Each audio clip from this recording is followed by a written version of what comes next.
కృష్ణ మా అన్నగారు చెప్పిన డైలాగ్ ఒకసారి చెప్పు. చెప్తానమ్మా. ఆచార్య దేవ ఏమంటివి జాతిని మొన్న సూతల కింద నిలువ అర్హత లేదందువా. ఎంత మాట. ఇది క్షేత్ర పరీక్ష గాని క్షత్రియ పరీక్ష కాకూడదు. ఇది కుల పరీక్ష అందువా. నీ తండ్రి భరద్వాజం జననం ఎట్టిది, అతి జిగుక్షాకరమైన నీ సంభవం ఎట్టిది, మట్టి కుండలో పుట్టిది కదా. నీదే కులము ఇంత ఏలా అస్మత్ పితామహుడు కుకుల వృద్ధుడైన ఈ శాంతనవుడు శివసముద్రాల భార్యకు గంగ గర్భమున జనించలేదా. ఈయనదే కులము. నాతో చెప్పితేమయ్యా, మా వంశమునకు మూలపుత్రుడైన శివవశిష్ఠుడు దేవవైశ్యకు ఊరసి పుత్రుడు కాదా.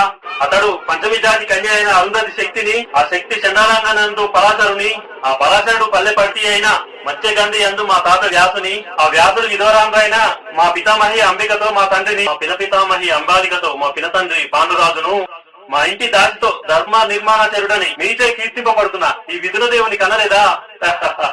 సందర్భావసరం బట్టి క్షేత్రబీజ ప్రాధాన్యములతో మా కురువంశము ఏనాడో కులహీనమైనది కాగా నేడు కులము అని వ్యర్థవాదములెందుకు.